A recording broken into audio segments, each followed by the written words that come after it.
कितने बैठा रहे नो नाड़ करें तो 2 दिन पड़ा रहे भांगना उतरे, इतने सोचो भाई समाधि चढ़ रही है महात्मा की, ये नए मूर्ख बना गया हमने। अब आगे देखो, अन्यों का बेहोश हो जाया करता मैं और भांगते ना भांग बेहोश कराई। अब देखो इनकी और एक और दिखाते आत्मकथा। देखो इस स्वामी जी को इन्होंने कति तोड़ पाड़ रखा है, जरा देखा उड़ा इन्होंने दानंद जी जैसा तो कोई महात्मा है कोई ना, पता नहीं क्या का झंडा ठवा रखा है। देखो अब आगे देखो आत्मकथा। प्रकाशक हैं वैदिक पुस्तकालय दानंद आश्रम केसरगंज अजमेर। आत्मकथा महर्षि दानंद सरस्वती की। इसमें दिखाते हैं आपको, इसमें भी यही प्रमाण है कि वो भांग पीता था। ये देखिएगा इसके प्रश्न नंबर 22 पे कतिनों की डिट्टो कॉपी है। ये आत्मकथा प्रश्न नंबर 22 पे। तत्पश्चात जिस वस्तु की खोज में था उसके अर्थ आगे को चल दिया और आसुद सुदी 2 1913 को, संवत 1913 ये ठीक लिखा है, को दुर्गा कुंड के मंदिर पर जो चांडालगढ़ में था पहुंचा। वहाँ 10 दिन व्यतीत किए। वहाँ मैंने चावल खाने सर्वथा छोड़ दिए और केवल दूध पर अपना निर्वाह करके दिन रात योग विद्या के अध्ययन और अभ्यास में तत्पर रहता था। दुर्भाग्यवश वहाँ मुझे एक बड़ा दोष लग गया, अर्थात भांग पीने का स्वभाव हो गया। सो कई बार उसके प्रभाव से मैं सर्वथा बेसुध हो जाया करता था। अब भांग पिए बिना ये बात लिख सके है कि एक पृष्ठ पर निराकार लिख रहा है, नेक्स्ट पर उसको साकार लिख रहा है, और परमात्मा पाप नहीं काट सकता और भांग पीकर ही लिख सकता है कि सूर्य पर चंद्र मनुष्य की तरह, पृथ्वी की तरह मनुष्य रहते हैं, वहाँ पर इन वेदों को पढ़ा जाता है। ये भी दिखाऊँ ना, जस्ती होगी किसी का, एक दिखा देता हूँ थोड़ी, देख लो, क्योंकि बार बार नहीं सूत बैठा करते इन अनमोल वचनों के। ये देखो वह सत्यार प्रकाश है और इसके प्रकाशक वही वैदिक यति मंडल दानंद मठ दीनानगर पंजाब से, और इसके मुद्रक हैं आचार्य प्रिंटिंग प्रेस दानंद मठ गोहाना मार्ग रोहतक। अब मंडल नंबर 8 के पृष्ठ नंबर 197 पर ये देखो सत्यार प्रकाश वही 197 पृष्ठ पे अष्टम समोल्लास। किसी ने प्रश्न किया, सूर्य चंद्र और तारे क्या वस्तु हैं? इनमें मनुष्य आदि सृष्टि है वा नहीं? स्वामी जी उत्तर देते हैं, ये सब भूगोल लोक और इनमें मनुष्य आदि प्रजा भी रहती है। क्लियर तो यही बोलिया कि सूर्य पर भी और चांद पर तारा पर इन सब पर मनुष्य आदि प्रजा भी रहती है। मनुष्य आदि माने सारे पशु पक्षी घोड़े बाग बगीचे। अच्छा आगे फिर बताते हैं, कति क्लियर किया है। पृथ्वी जल अग्नि वायु आकाश चंद्र नक्षत्र और सूर्य इनका वसु नाम इसलिए है कि इनमें इन्हीं में सब पदार्थ और प्रजा बसती है और ये ही सबको बसाते हैं। इसलिए वास के निवास करने के घर हैं। सूर्य नौकर रहने की जगह है, बहुत बढ़िया निवास करने की, इसलिए इनका नाम वसु है। जब पृथ्वी के समान सूर्य चंद्र नक्षत्र वसु हैं, पश्चात इसमें इनमें इस प्रकार प्रजा के होने में क्या संदेह है? वारे मैं ऋषि बंगड़। आगे देखो, और जैसे परमेश्वर का यह छोटा सा लोक मनुष्य आदि सृष्टि से भरा है वह है, तो क्या ये सब लोग शून्य होंगे? परमेश्वर का कोई भी काम निष्प्रयोजन नहीं होता। तो इतने असंख्य लोकों में मनुष्य आदि सृष्टि न हो तो सफल कभी हो सकता है? इसलिए सर्वत्र मनुष्य आदि सृष्टि है। कति ठोक कह लिख रहा है क्या मैं क्यों भांग में किम में लिखे जाकर कितनी देर लगा रहे, संस्कृत आवे थी इसने। अब इसमें क्लियर कर दिया कि ये छोटा सा पृथ्वी लोक जब पृथ्वी मनुष्य से भरा पड़ा है, मनुष्य आदि सृष्टि यानी और पशु पक्षी ये सब घोड़े खच्चर कहते सारे सूर्य पर भी हैं। जब पृथ्वी की तरह वो भी वसु है सूर्य, तो वहाँ ऐसा ना हो, तुम्हें संदेह कैसे हुआ? आगे फिर किसी ने पूछा वहाँ बाग बगीचे भी है? और बाग बगीचे भी है सूर्य में? अब दिखाता हूँ अरे बंगड़े। अब देखो ये उसी सत्यार प्रकाश का 198वां पृष्ठ, ये यहाँ तक पढ़ चुके हैं। अब किसी ने प्रश्न किया, ये आज्ञा पर विश्लेषण इसका खूब जैसे इस देश में मनुष्य आदि सृष्टि की आकृति अवय हैं, वैसे अन्य लोकों में होंगे व विपरीत।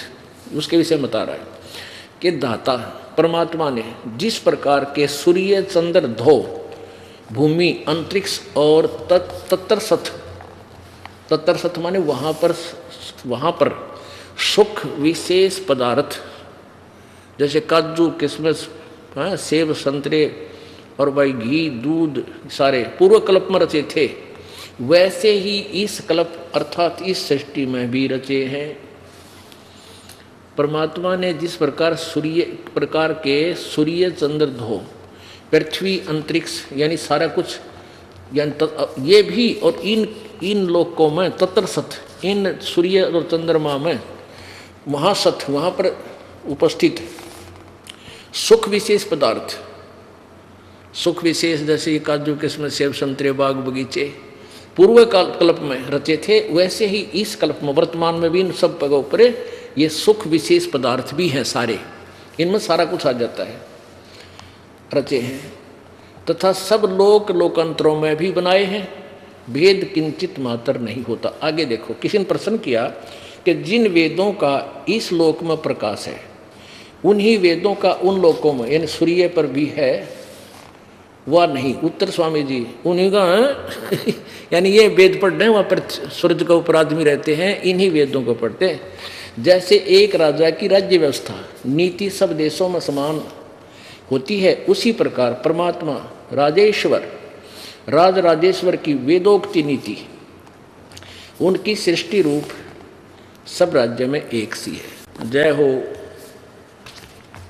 इसे थे ये मैं ऋषि मारे, जिनको अब मैं ऋषि मान्या करते हैं, जिनका आप सारे विकार करें समाज सुधार का दावा तारा गजब यो है भगवान। पुणात्माओं, दास अपनी तरफ से एक शब्द नहीं कहता, जो कुछ भी इन महापुरुषों ने अपनी अनुभव में लिखा है उनको वेदों से तोल रहा हूँ। वेद कहते हैं परमात्मा घोर पाप भी नाश कर देता, स्वामी दानंद कहता पाप नाश नहीं कर सकता। तो इसी से आप बुद्धिमान समाज समझ जाएगा ये कितने वेद के गाता थे। बोलो सतगुरुदेव की। परमपिता परमात्मा सारी सृष्टि रचनहार कुल मालिक कबीर देव कबीर साहब अल्लाहू अकबर, ये वो पवित्र परमात्मा है जो हम सभी आत्माओं के पिता हैं। ये हम सभी के जनक हैं और हम अपनी गलती के कारण काल के जाल में फंस चुके हैं। पिता को अपने बच्चों के विषय में विशेष चिंता रहती है। जैसे कोई बालक बिगड़ गया, कुसंगत में गिरकर गलतियां करता है, कहीं और जेल में पहुंच गया, तो पिता फिर भी अपने बच्चे के दुख में दुखी ही रहता है। जबकि वो बहुत समझाया करता था, बेटा गलती नहीं करनी चाहिए, ऐसे काम ना कर, ऐसे साथियों के पास मत बैठ। वो बच्चा नालायकी करके और बुरी संगत में फंस के बुराइयां करने लग गया। फिर भी माता पिता की यही इच्छा रहती है, प्रयत्न भी रहता है कि किसी प्रकार इसको पुनः सेट करूं, पुनः इसको फिर से अपने सीने से लगाऊं, बुराई छोड़ दे, इसको अच्छे रास्ते पर लगाऊं। तो ऐसे ही अपने पिता परमेश्वर कबीर जी जो परम अक्षर ब्रह्म है, कबीर उनका वास्तविक नाम है, शरीर का नाम है कबीर देव। उसको अल्लाह अकबर, अल्लाह कबीर, कबीर साहब, कबीर देव ऐसे भाषा भिन्न नाम से पुकारा जाता है, हक्का कबीर। और उनकी उपमात्मक नाम है सत्यपुरुष, ये उपाधि के नाम है, पोस्ट। जैसे अपने देश के प्रधानमंत्री जी का शरीर का नाम तो अन्य ही होता है, और प्रधानमंत्री और प्राइम मिनिस्टर, ये भाषा भिन्न उसकी पोस्ट के नाम है। ऐसे ही कबीर देव उनका वास्तविक नाम है प्रभु का, और सत्यपुरुष परमअक्षर ब्रह्म, पूर्ण ब्रह्म, परमेश्वर, ये उसी परमात्मा के उपमात्मक और पोस्ट के नाम भिन्न, भाषा भिन्न या पर्यायवाची समझो। वो परमात्मा स्वयं सतलोक से चलकर आते हैं, अपनी प्यारी आत्माओं को यथार्थ ज्ञान बताते हैं। उससे पहले काल भगवान जो यहाँ का मालिक है, यहाँ का स्वामी है, प्रभु है किस ब्रह्मांड का, उसने अपने झूठे नकली डुप्लीकेट गुरु बनाकर ज्ञानहीन, वो पुण्य आत्मा ज्ञानहीन होते हैं वो अच्छी आत्माएं पूर्व जन्म की, उनका दुरुपयोग करता है, उनको अज्ञान से परिपूर्ण करके यहाँ संसार में डाल देता है। वो यहाँ जन्म लेते हैं, फिर गुरुपद प्राप्त कर लेते हैं और सभी को भ्रमित कर देते हैं, अज्ञान से परिपूर्ण कर देते हैं। परमात्मा आते हैं, कबीर जी स्वयं ही उस ज्ञान को रीसेट करते हैं, दोबारा उसको सुचारू करते हैं और अध्यात्म ज्ञान को फिर जागृत करते हैं। परमेश्वर हमें आकर बताते हैं कि तुम काल के जाल में फंसे हुए हो। काल भगवान ने, इस ब्रह्म ने आपको यहाँ इन सभी झूठे खिलौने दे करके, आपको धोखा देकर यहाँ फंसा रखा है। अब जैसे हम इस शरीर को अपना मानते हैं, सबसे पहले हम अपने शरीर से प्यार करते हैं सबसे ज़्यादा, उसके बाद फिर हम अपनी संतान और संपत्ति में, फिर मित्र और रिश्तेदार रिलेटिव में। हम संतान को भी अपना मानते हैं, बेटा बेटी को अपना मानते हैं, कार और कोठी को भी हम अपना मानते हैं। लेकिन जब ये शरीर छूट जाता है, जिन कार और कोठियों को संग्रह करने में सारा जीवन लगा दिया, वो साथ नहीं गई, वो सब यही रह गया। तो ये अपना नहीं था। परमात्मा ने आकर बताया कि तुम ऐसे रहो इस संसार में जैसे आप कहीं रेस्टोरेंट में रह रहे हो, आप कहीं बाहर चले गए हो और वहाँ रह रहे हो, तो वो संपत्ति जो वहाँ की संपत्ति है, वहाँ कुर्सी है, बेड है, उन कमरों में टीवी वगैरह भी लगे हैं, फ्रिज भी रखे होंगे, तो वो आपके नहीं है। आप तो वहाँ जितना रेंट दे रखा है, जितना समय आप वहाँ रहोगे, तब तक आप उनका प्रयोग कर सकते हो। होटल का मालिक आपको एक चेयर भी बाहर नहीं लाने देगा।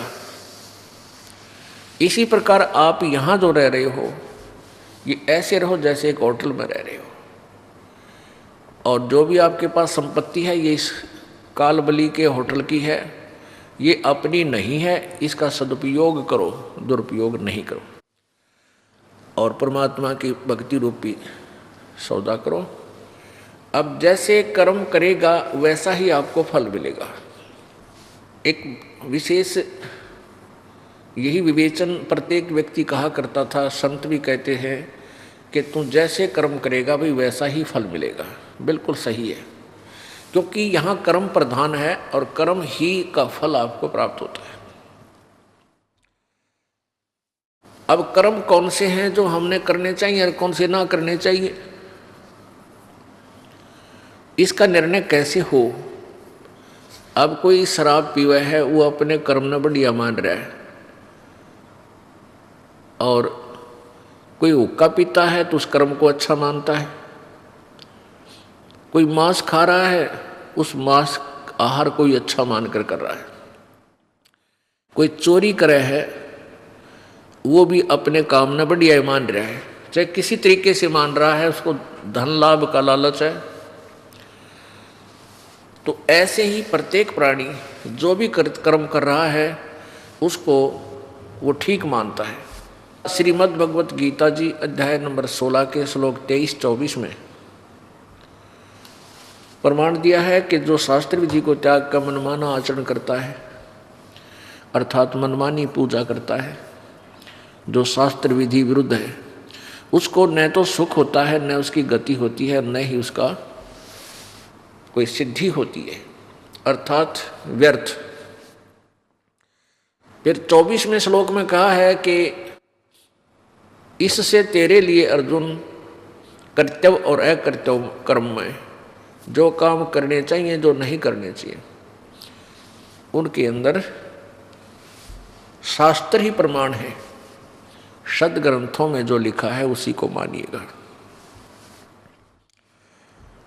पुण्यात्माओं, हम अध्यात्म ज्ञान के अंदर बिल्कुल जीरो हैं। परमात्मा का ज्ञान, तत्व ज्ञान हमें प्राप्त हुआ। अब हमारी बुद्धि कुछ विकसित हुई है अध्यात्म ज्ञान में। अब सदग्रंथ का यहाँ तात्पर्य आ जाता है कि जैसे पवित्र हिंदू धर्म के सदग्रंथ माने जाते हैं पवित्र चारों वेद, पवित्र श्रीमद् भगवत गीता, पवित्र 18 पुराण, और पवित्र मुसलमान धर्म के पवित्र सदग्रंथ है पवित्र कुरान शरीफ, और पवित्र ईसाई धर्म के पवित्र सदग्रंथ है पवित्र बाइबल। अब इन बुक्स के अंदर जो लिखा है तो हम यही सोचेंगे कि जो इनमें लिखा है वही फाइनल है और यही हमें करना चाहिए।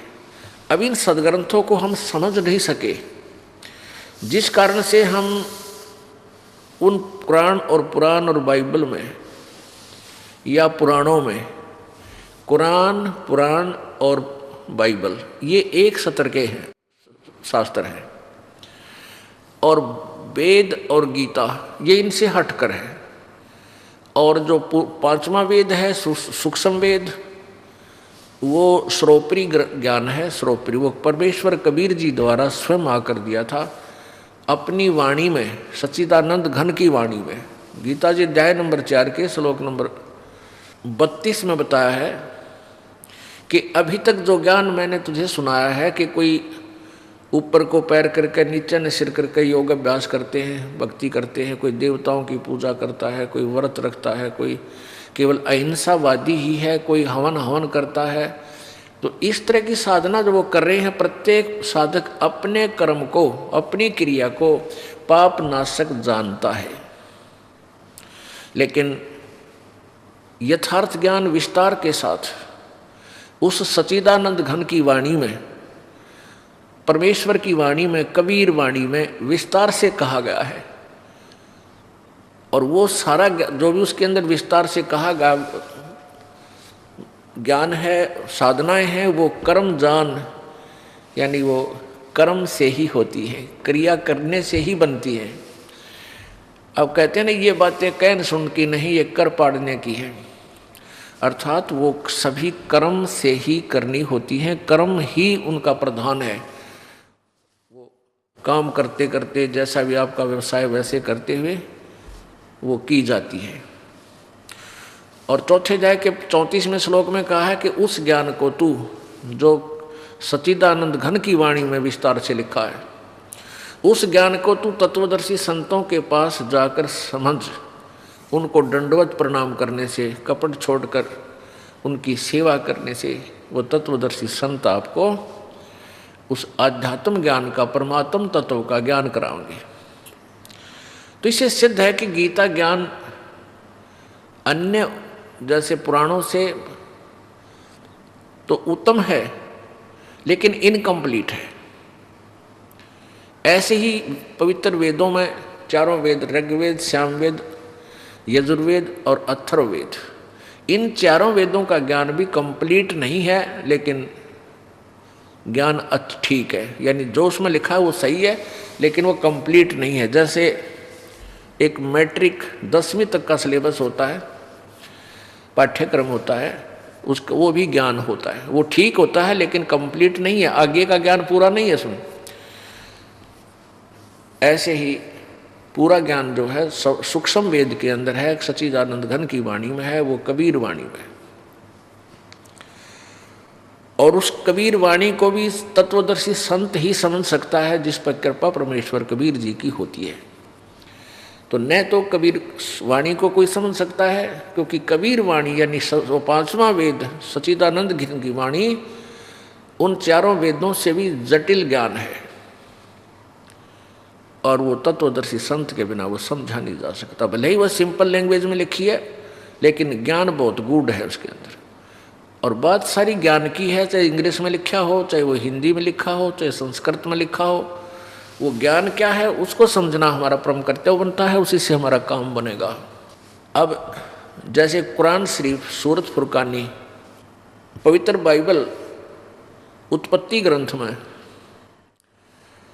श्लोक नंबर, उत्पत्ति अध्याय में और श्लोक नंबर 26 वहाँ लिखा है कि परमात्मा ने कहा कि मनुष्यों को मैं अपने ही स्वरूप के अनुसार उत्पन्न करूँगा। तो परमात्मा ने मनुष्य को अपने ही स्वरूप अनुसार उत्पन्न किया। इससे सिद्ध हो गया कि परमात्मा मनुष्य जैसा है। और ईसाई भाई परमात्मा को निराकार मानते हैं और पवित्र बाइबल कह रहा है कि परमात्मा मनुष्य जैसा है। अब यही चक्कर पड़ा हुआ है कि प्रत्येक समुदाय, प्रत्येक धर्म के जो अनुयायी हैं वो अपने ही सदग्रंथों से परिचित नहीं है। और जब तक हम अपने सदग्रंथों से परिचित नहीं होंगे तब तक हम भक्त भी नहीं बन सकते, हम भक्ति कर ही नहीं सकते। और जो करेंगे वो शास्त्र विरुद्ध होगी। शास्त्र विधि त्याग कर मनमाना आचरण करना, ये यूजलेस बताया है, निराधार, ये बिल्कुल व्यर्थ है। अब आपको पवित्र बाइबल में दिखाते हैं। ये देखिएगा पवित्र बाइबल, संपूर्ण जीवन अध्ययन बाइबल।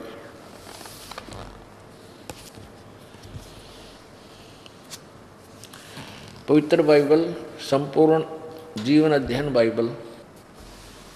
ये कहाँ से है? जर्नल एडिटर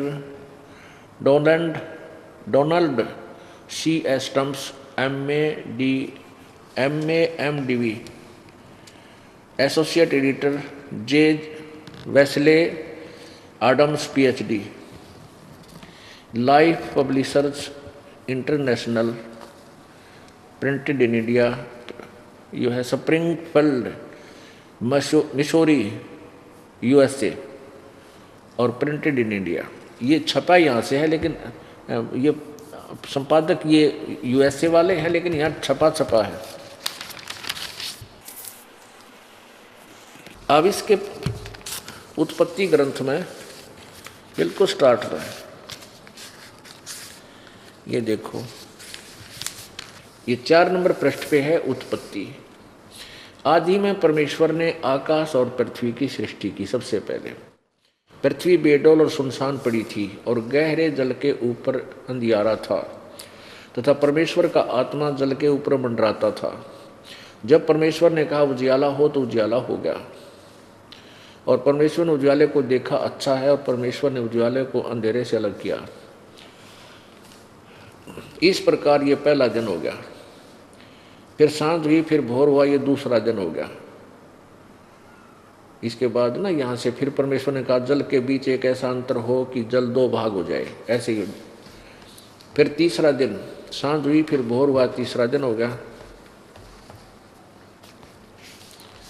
सांझ हुई फिर भोर हुआ, ये चौथा दिन हो गया। हम अपने मतलब की वस्तु को ग्रहण करेंगे। ये 5वां दिन, यहाँ से सांझ हुई फिर भोर हुई, भोर हुआ, इस प्रकार 5वां दिन हो गया। अब छठे दिन, ये छठा दिन शुरू होगा। यहाँ से 26 नंबर श्लोक को हम पढ़ते हैं। फिर परमेश्वर ने कहा कि हम मनुष्य को अपने स्वरूप के अनुसार अपनी समानता में बनाए। देख कितना क्लियर लिखा है। और वे समुद्र की मछलियों और आकाश के पक्षियों और घरेलू पशुओं और सारी पृथ्वी पर और सब रेंगने वाले जंतुओं पर जो पृथ्वी पर रेंगते हैं अधिकार रखे, यानी उनका कंट्रोलर हो, बुद्धिमान हो। 27 में तब परमेश्वर ने मनुष्य को अपने स्वरूप के अनुसार उत्पन्न किया। अपने ही स्वरूप के अनुसार परमेश्वर ने उसको उत्पन्न किया, नर और नारी करके उसने मनुष्य की सृष्टि की। अब इन 26-27 श्लोक में 3-4 बार लिखा है परमात्मा ने मनुष्य को अपने जैसा बनाया और नर नारी करके उसकी सृष्टि की। तो क्या सिद्ध हुआ? परमात्मा मनुष्य जैसा है, नर आकार है। अब देखो पुण्यात्मा, यही बात बिगड़ रही है। प्रत्येक धर्म के पुण्यात्माएं अपने ही सदग्रंथों से अपरिचित होने के कारण एक दूसरे के साथ, एक धर्म वाला कहता हम श्रेष्ठ हैं, दूसरा कहता हमारा ज्ञान श्रेष्ठ है, तीसरा कहता हमारा ज्ञान है श्रेष्ठ है, ऐसे ये अनजान गुरु अज्ञानी लोग हमें आपस में लड़ाते रहे और एक गहरी खाई बना दी हम सब के बीच में। अब इसको हमें समाप्त करना है बुद्धिमत्ता के साथ, सहनशीलता के साथ, विवेक के साथ। अब इसमें स्पष्ट है कि परमात्मा मनुष्य जैसा है। आगे देखो, परमात्मा ने फिर इन मनुष्यों को और जो पशु पक्षी बनाए उनको खाने का क्या आदेश दिया? यही उत्पत्ति ग्रंथ चल रहा है, पृष्ठ नंबर 5 पे हम पढ़ रहे हैं। 4 पढ़ लिया, 5 पे पढ़ रहे हैं। ये 26 पढ़ा हमने, 27 पढ़ लिया। परमात्मा ने मनुष्य को अपने अनुसार, अपने स्वरूप के अनुसार परमेश्वर ने उनको उत्पन्न किया।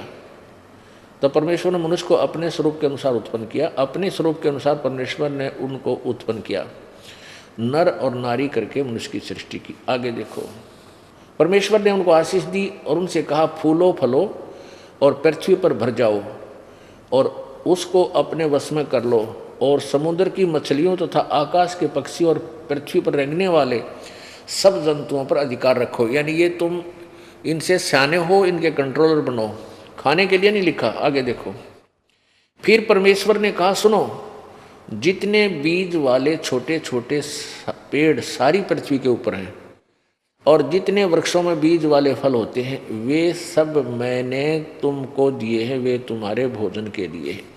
परमात्मा ने कहीं भी मांस खाने का या कोई अन्य वस्तु खाने का आदेश नहीं दिया। ये है पूर्ण परमात्मा का आदेश जिसने सृष्टि रची। वो परम अक्षर ब्रह्म है जिसने सृष्टि रची, उसके बाद इसने काल को दे दी इसके तप अनुसार। बाद में काल ने इसकी बागडोर संभाल ली।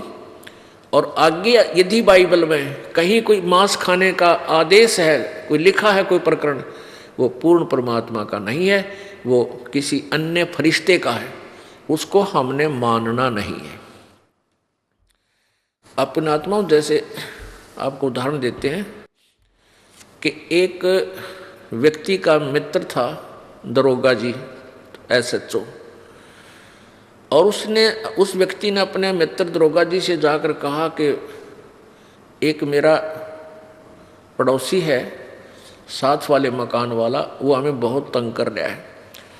सारी प्रार्थना भी कर ली, पंचायत भी कर ली, पर वो नहीं मानता, बहुत परेशान कर रहा है, कोई इलाज बताओ। अब दरोगा जी बोला उसका मार लठ मैं आप देख लूँगा। अब उसके मित्र दरोगा जी ने कह दिया कि तू उसका मार लठ उसको गढ़ दे, फिर मैं आप देख लूँगा। अब राजा का विधान है कि कोई किसी की हत्या करेगा तो उसको सजा मौत होगी, दंड मिलेगा या 20 वर्ष की सजा होगी। और उस व्यक्ति ने, एक अधिकारी, अपने मित्र की आज्ञा का पालन कर लिया और अपने पड़ोसी के साथ झगड़ा ठान लिया और लठ मार दिया, लाठी मारी, उसके लागते ही वो मर गया। अब उसी क्षेत्र का वो SHO होने के कारण उसका मित्र राजा के विधान अनुसार उसको अरेस्ट करके ले गया और जेल में डाल दिया और उस भाई को 20 साल की सजा होगी। अब उस नालायक ने परमात्मा का विधान तोड़ दिया एक अधिकारी के आदेश को पालन करके, तो उसको दंड मिला। ऐसे ही परमेश्वर का आदेश है मनुष्यों को कोई मांस नहीं खाना, सिर्फ ये फूल फल, काजू किस्मत, सेब संतरे, बाजरा ज्वार गेहूँ, ये जो तुम्हें दे रखे हैं ये खाओ। और आगे यदि इस पवित्र ग्रंथ बाइबल में आगे लिखा है कि ऐसे खुर वालों का मांस खाओ, ऐसे का ना खाओ, इसका ना खाओ, इसका खाओ, ये परमात्मा का आदेश नहीं है, ये तो किसी शरफरे फरिश्ते का आदेश है। और वो मान लोगे और तुमने ऐसा करने से प्रभु का विधान टूट जाएगा, आपको बहुत भयंकर सजा मिलेगी। इसलिए हमने अपने सदग्रंथों को दोबारा स्वयं चेक करना, जांचना होगा, समझना होगा, और फिर हम अपना कल्याण करवा सकते हैं। अब देखो, ये 5 पृष्ठ पे है, ये हम पढ़ रहे हैं 26, 27 अब हमने 29 पढ़ लिया कि फिर परमेश्वर ने कहा, सुनो, जितने बीज वाले छोटे छोटे पेड़ सारी पृथ्वी के ऊपर हैं और जितने वृक्षों में बीज वाले फल होते हैं वे सब मैंने तुमको दिए हैं, वे तुम्हारे भोजन के लिए हैं। ठीक है, अब आगे देखो 30 नंबर श्लोक में, और जितने पृथ्वी के पशु और आकाश के पक्षी और पृथ्वी पर रेंगने वाले जंतु हैं जिनमें जीवन का प्राण है, उन सब के लिए सबके खाने के लिए सब हरे हरे छोटे पेड़ दिए हैं। और वैसा ही होगा। किसी पशु पक्षी को भी एक दूसरे का मांस खाने का आदेश परमात्मा का नहीं है। अपने आत्मा जब सृष्टि प्रारंभ हुई, सतयुग के अंदर शेर भी मांस आहार नहीं करते थे, एक दूसरे को नहीं खाते थे। अब इनके पंजे वगैरह इसलिए दिए हैं ऐसे मजबूत। पहले ये क्या करते थे, वृक्षों की, जैसे आपने किक्कर देखी होगी, बबूल के पेड़ का इतना मोटे मोटे गोंद लग जाता, गोंद, और वो बहुत ही पौष्टिक आहार होता है, तो शेर उनको खाते थे। या जैसे कुछ ऐसे पेड़ हैं जिनमें से दूध निकलता है, उसको थोड़ा सा पंजा मार कर पाट दे तो उसमें से दूध बह निकलता है। इस तरह के आहार किया करते थे। बाद में समय गिरता चला गया और इन्होंने ऐसे एक दूसरे को खाना प्रारंभ कर दिया। मनुष्य मांस नहीं खाते थे, बिल्कुल छूते भी नहीं थे। एक आधा दुष्ट आत्मा दूसरी बात हो तो प्रत्येक युग में होता ही है। और अब देख लो, इंसान भी मांस खाने लग गए, इसको बाढ़ को। वैसे भी कहीं आप देखो, कोई कुत्ता मरा पड़ा हो इसमें एक्सीडेंट में सड़क के ऊपर, और उसकी आंत निकली पड़ी होती है, देखते ही उल्टी पड़ जा, और उस गंध ने खावे, तो इंसान थोड़े मतलब शैतान आदमी होते हैं। तो परमात्मा ने बहुत सुंदर आहार हमें दिया है। देखो, काजू किशमिश, बादाम, अखरोट, सेब, संतरे, भाई ये फल खाओ, दूध दे रखा है, पशु का दूध लो, घी बनाओ, हलवा खाओ।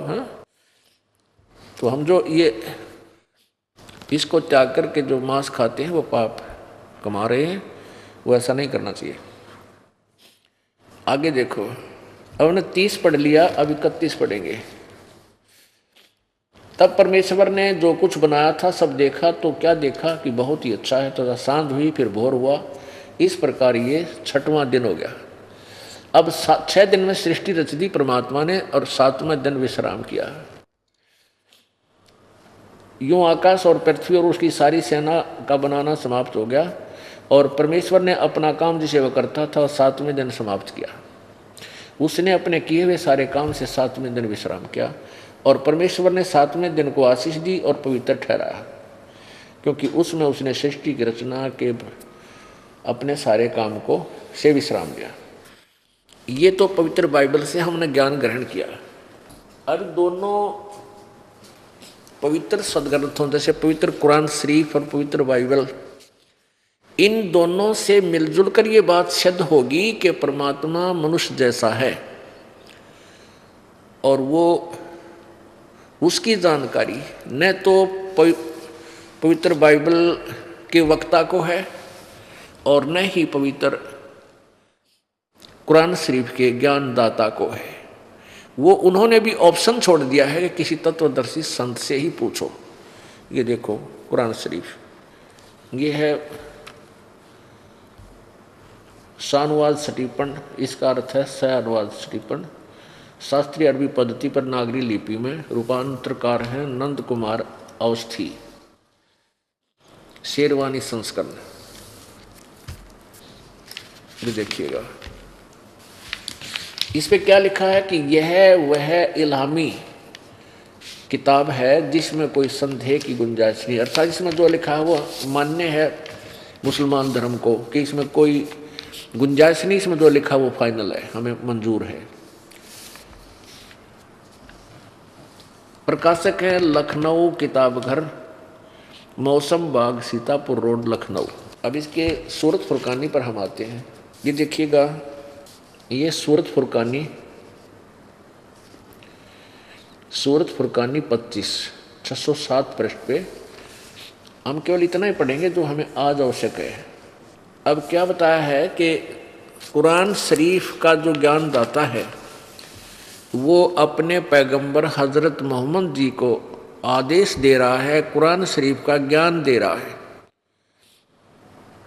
जिसको हजरत मोहम्मद अपना फाइनल गॉड मानते हैं, अपना भगवान मानते हैं, वो अल्लाह हजरत मोहम्मद को संदेश दे रहा है और किसी अन्य पूर्ण परमात्मा, उस बड़े भगवान कबीर परमात्मा की तरफ संकेत कर रहा है। अब देखो, यह है सूरत फुरकानी 25। हम यहाँ से प्रश्न नंबर 604 से पढ़ेंगे, नीचे 52 नंबर आयत को प्रारंभ करेंगे। इसमें कबीर शब्द स्पष्ट लिखा, कबीरन। इसको कबीरन कहो चाहे कबीर कहो चाहे कबीरा कहो।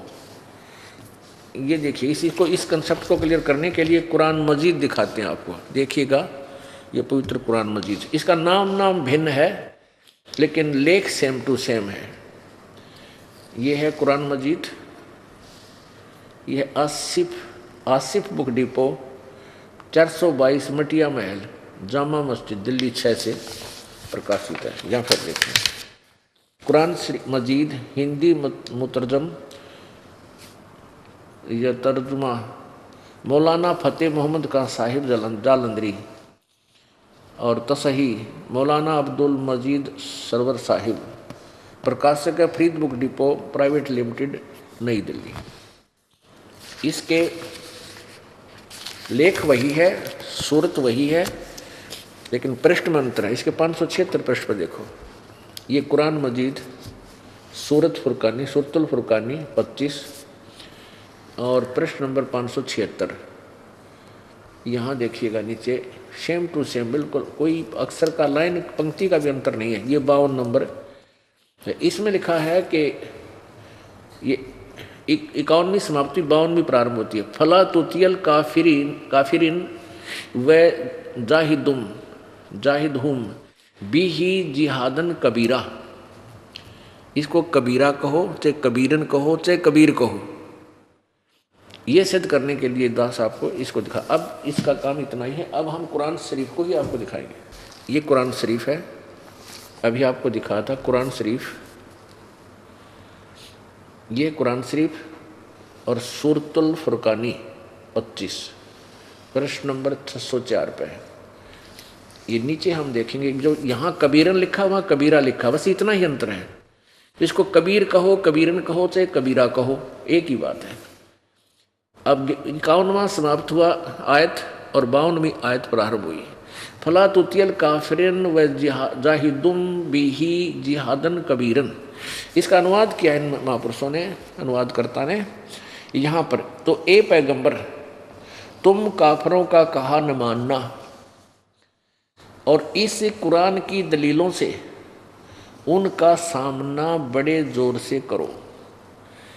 अब इन्होंने अर्थ कर दिया कि कुरान शरीफ ज्ञान देने वाला अल्लाह अपनी प्यारी आत्मा हजरत मोहम्मद को संदेश दे रहा है कि ये काफिर लोग हैं, ये कबीर को परमात्मा नहीं मानते, इनकी बातों में मत आना, मैं जो तुझे कह रहा हूँ इस बात पर विश्वास कर, और इन काफिरों की बातों में मत आना, मैं तुझे जो ज्ञान दे रहा हूँ ये फाइनल समझ लेना। और उस कबीर के लिए, कबीर परमात्मा के लिए संघर्ष कर। संघर्ष करने का अर्थ है लड़ाई झगड़ा नहीं, कि वो उनकी बात, वो तेरी बात नहीं मानते तो तू उनकी मत मान, आप उनकी बातों में मत आना, मेरी बात विश्वास रखना। कबीर इज गॉड, ये कबीर जो है ये परमात्मा है, ये सुप्रीम पावर है, और ये वही है। आगे देखो 53 में, ये वही है जिसने या 6 दिन में सृष्टि रची। अब देखो 607 पृष्ठ पे, यहाँ सूरत फुरकानी 25 607 पे हिंदी पढ़ेंगे हम केवल। अब 52वीं आयत हमने पढ़ ली हिंदी। अब 53 वाली, ये 53 वाली का मैटर ये है, और वही है वो कबीर भगवान अल्लाह वही है जिसने 2 दरियाओं को मिला चलाया, एक का मीठा प्यास बुझाने वाला और एक का खारा कड़वा, और दोनों को एक आड़ और मजबूत रोक बना दी। यानी पृथ्वी में खारा पानी भी है और मीठा भी है, दोनों के बीच में आपस में मिलन नहीं है उनका। और वही है जिसने पानी की बूंद से आदमी को पैदा किया, फिर उसको साहिबे नसब यानी किसी का बेटा या बेटी और ससुराल वाला यानी किसी का दामाद बहू बनाया। और तुम्हारा परवरदिगार हर चीज करने पर शक्तिमान है। वो सतगुरु जो चाहे सो कर ही, यानी सब वो पूरा शक्तिमान है, सब कुछ कर सकता है। और काफिर ये निकम्मे आदमी अल्लाह के सिवा ऐसों को पूजते हैं, देवी देवताओं को पूजते हैं जो न उनको नफ़ा पहुंचा सकते हैं और न उनको नुकसान है। यानी मासा घटे ना चल बध है, वही लेख है ये भी। और काफिर तो अपने परवरदिगार से पीठ दिए हुए हैं, मुंह मोड़े हैं, यानी परमात्मा पूर्ण की भक्ति ना करके आन उपासना करते हैं, अन्य देवी देवताओं पर उलझे बैठे हैं। अब 56 में कहा है, ए पैगंबर और ए पैगंबर, हमने तुमको खुशखबरी सुनाने और सिर्फ अजाब से डराने के लिए भेजा है। अब ये 56 पूरा। अब 57 में, इन लोगों से कहो कि मैं तुमसे इस अल्लाह के हुक्म पर कुछ मजदूरी नहीं मांगता। हाँ, जो चाहे अपने परवरदिगार तक पहुंचने की राह इख्तियार कर ले। अब 58 में कमाल कर दिया, ए पैगंबर उस जिंदा पर भरोसा रखो। जिंदा, हजरत मोहम्मद जी को भी परमात्मा एक जिंदा महात्मा के रूप में आकर मिले थे और इनको काफी समझाया था। सतलोक भी लेकर गए थे, एक यामिनी सतलोक है, लेकिन ये वहां नहीं रहे क्योंकि यहाँ काफी अनुयायी बन गए थे, इनकी काफी जय जयकार हो रही थी, तो ये वापस आ गए। तो फिर ये काल संदेश दे रहा है कि ये वही परमात्मा है जो तुझे जिंदा महात्मा के रूप में मिल रहा था, उस पर भरोसा कर तू। अब देखो, अब 58वीं आयत चल रही है, पढ़िएगा। 58वीं आयत हम पढ़ रहे। और ए पैगंबर उस जिंदा महात्मा के रूप में आया था, उस पर भरोसा रखो जो कभी मरने वाला नहीं है, अर्थात वो वास्तव में अविनाशी है। और तारीफ के साथ उसकी पाकी बयान करते रहो। तारीफ के साथ उसकी पाकी यानी पवित्रता, उसकी महिमा का वखान करो। और अपने बंदों के गुनाहों से वह काफ़ी खबरदार है। अपने आत्मा स्पष्ट किया है कि जो कबीर नामक अल्लाह है वो परमात्मा है, उसने ही सारी सृष्टि रची है और वो सर्वशक्तिमान है और वो पाप नाशक है। वो अपने बंदों के गुनाहों से बहुत, वो कबीर परमात्मा खबरदार है, यानी वो खूब जानता है और आपके पाप को भी वो नष्ट कर देगा जब आप सच्चे ढंग से भक्ति करोगे। आगे देखो, अब 58 आपने पढ़ ली, अब 59 यहाँ शुरू होती है। और ये परमात्मा वही है जिसने आसमानों और जमीन और जो कुछ उनके बीच में है और सबको 6 दिन में पैदा किया और फिर तख्त पर जा विराजा। वह अल्लाह बड़ा, ये इन्होंने कबीर का अर्थ बड़ा कर दिया। यहाँ लिखना था वह अल्लाह कबीर, बस रहमान है, दयालु है। और तो उसकी खबर किसी बाखबर इल्म वाले से यानी तत्वदर्शी संत से पूछ देखो। इन दोनों पवित्र सदग्रंथों ने रल मिलकर सिद्ध कर दिया कि परमात्मा सह शरीर है, मनुष्य जैसा है और उसका नाम कबीर है। और उस परमात्मा ने ही, वो जो कबीर नामक परमात्मा है, उसने 6 दिन में सृष्टि रची और 7वें दिन तख्त पर जा विराजा। और उसकी खबर, उसकी जानकारी न पवित्र बाइबल कंप्लीट रखता है और न ही कुरान शरीफ रखती है। ये दोनों पवित्र पुस्तकों में भी यही कहा है कि किसी तत्वदर्शी संत से उसके विषय में जानकारी करो, उनसे पूछो। ऐसे ही पवित्र चारों वेदों में यही लिखा है, जैसे पवित्र यजुर्वेद अध्याय नंबर 40 के श्लोक नंबर 10 से लेकर 13 तक 2 बार लिखा है कि परमात्मा की पूर्ण जानकारी तत्वदर्शी संत ही बताते हैं, उनसे सुनो। पवित्र गीता जी अध्याय नंबर 4 के श्लोक नंबर 34 में भी यही प्रमाण दिया है कि उस तत्व ज्ञान को, उस सच्चिदानंद घन की वाणी अर्थात तत्व ज्ञान को तत्वदर्शी संतों के पास जाकर समझ, वही तुझे बताएंगे। तो इससे सिद्ध हो गया कि ये पवित्र सदग्रंथ इनकम्प्लीट है, इनमें ऑप्शन छोड़ दी, कंप्लीट नहीं है। लेकिन हम इनको गलत भी नहीं कह सकते, तो जब तक हमें कंप्लीट ज्ञान नहीं होगा, जैसे आप मोबाइल कोई फ़ोन मिलाते हो और उसमें एक भी नंबर रह गया, वो कितना का कितना मिल जाएगा, जाके 4 की जगह 3 मिल गया ना, मेरा काम मिल जाएगा। और एक पूरे अक्षर नहीं हुए, एक कम रहेगा तो भी ना मिल रहा है, यानी काम सरय को नहीं। हमारा मोक्ष नहीं हो सकता। हमने चाहिए मोक्ष, जन्म और मृत्यु के रोग से हमें मुक्ति चाहिए। उसके लिए तत्वदर्शी संत ही उस पूर्ण मोक्ष मार्ग को अपनी प्यारी आत्माओं को बताते हैं। अपने आत्माओं, अब दोनों सदग्रंथों ने यह सिद्ध कर दिया कि परमात्मा मनुष्य जैसा है, वो शरीर है, उसका नाम कबीर है और वही सृष्टि रचनहार है, वही पाप नाशक है। अब आपको पवित्र यजुर्वेद में दिखाते हैं कि परमात्मा कैसा है, वो साकार है व निराकार है। पुण्यात्मा, जब तक हम प्रभु की परिभाषा से पूर्ण रूप से परिचित नहीं हो जाएंगे, हम भक्ति नहीं कर सकते। क्योंकि आप जी को कोई भी विचलित कर देगा और आपके मार्ग से, आपके यथार्थ मार्ग से आपको वंचित करके और काल के जाल में फंसा देगा। अब परमात्मा ने इतना मोटा कबीर सागर लिखा, उससे अलग से वाणी न्यारी लिखी, कबीर 2 शब्दावली अलग लिखी, और फिर इतने मोटे मोटे 4 वेद बनाए। ये क्यों बनाए? इसलिए बनाए कि बुद्धिमान लोग जो गुरु पद पर होते हैं वो इनको समझें और फिर उस पूरे ज्ञान को अपने अनुयायियों तक पहुंचाएं एज इट इज़।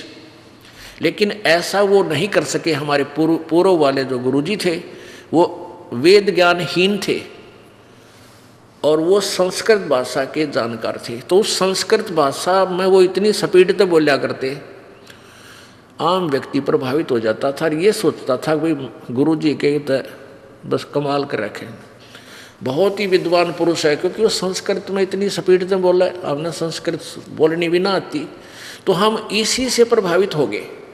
फिर उस संस्कृत में जो उसने बोला था उसका क्या ही हमें हमारी लैंग्वेज में उन्हें क्या बताया, हम केवल उसी लैंग्वेज को समझ सके जो उसने हमें बताया हमारी भाषा में।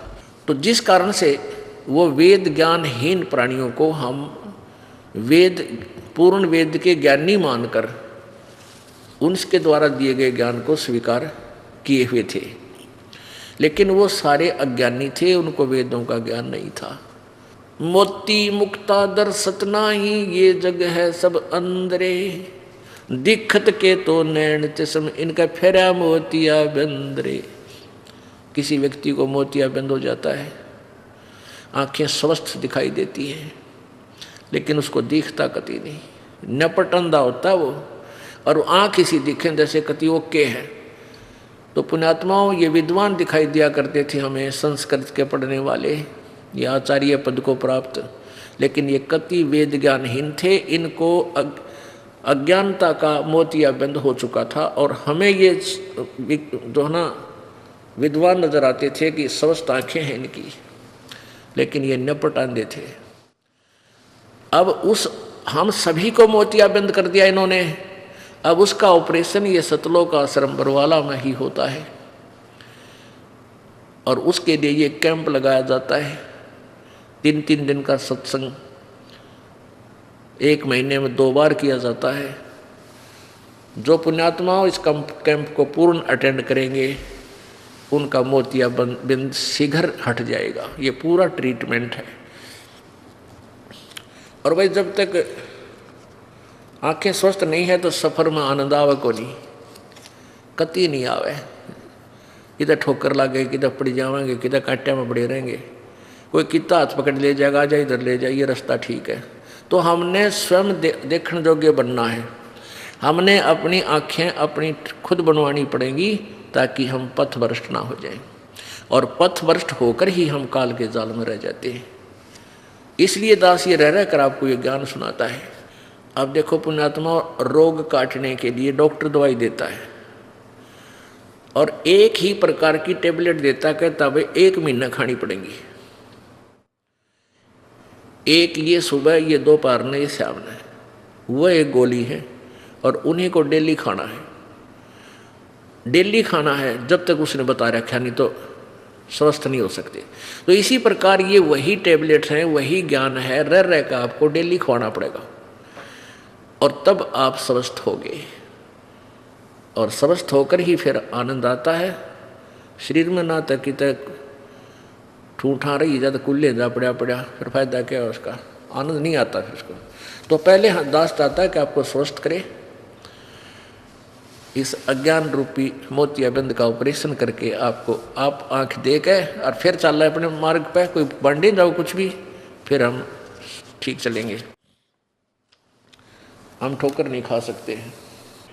अब कौन कैसा है परमात्मा?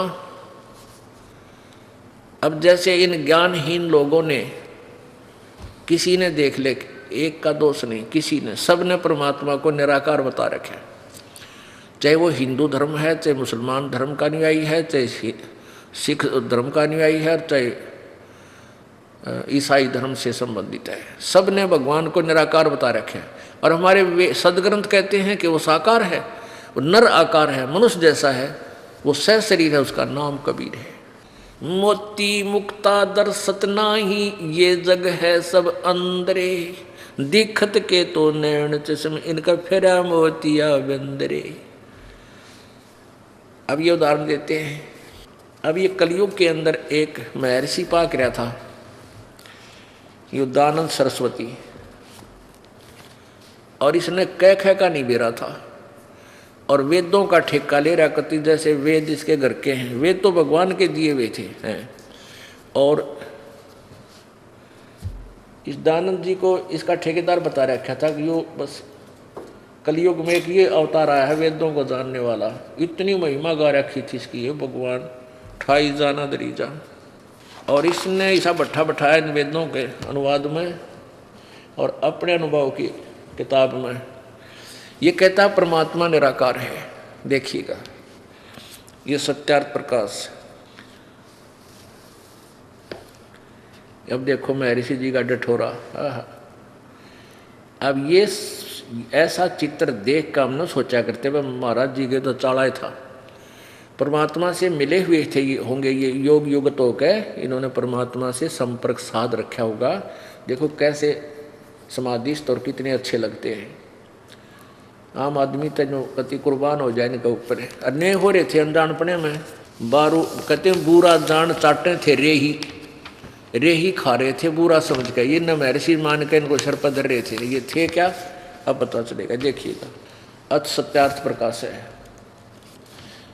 ये सत्यार्थ प्रकाश वेद आदि विविध, वेद आदि यानी वेद और वेद से संबंधित और जो सदग्रंथ हैं उनके विविध सदग्रंथ सदशास्त्र